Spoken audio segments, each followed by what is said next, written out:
Si vous aimez votre enfant, attachez-le en voiture.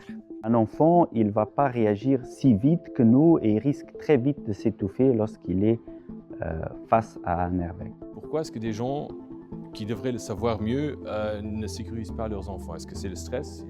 Ils doivent partir au travail? Quand les gens voient en première vidéo d'un crash test avec un enfant qui est comme ça et que son cou fait comme ça, après, ils vont acheter une autre chaise. Est-ce qu'on le met dos à la route ou face à la route? Effectivement, on estime en pédiatrie qu'on passe trop vite face à la route. Si on le place à l'avant, l'airbag doit impérativement être désactivé. Il faut dire qu'une bonne partie de ces blessures serait prévenable s'il y aurait eu une ceinture de sécurité ou un dispositif de retenue spécial. Je trouve que c'est un manque d'information, malheureusement. Près de 74% d'accidents mortels ont lieu lors de trajets courts. Le seul moyen, c'est vraiment la ceinture de sécurité. Il faut savoir qu'un accident à 50 km/h équivaut pour l'enfant d'une chute de 3e étage, même attaché. Toutes les infractions liées à la sécurisation des enfants dans les véhicules sont des contraventions graves. Vous arrivez jamais plus vite qu'une ambulance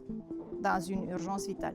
Les enfants, il faut le savoir, ce ne sont pas des adultes qui prévoient déjà qu'il y aura un impact, un accident. Le plus important, c'est toujours cette étiquette d'homologation. Il ne meurt pas d'une douleur, mais s'il y a un accident, il peut en mourir. C'est comme ça qu'il faut réfléchir.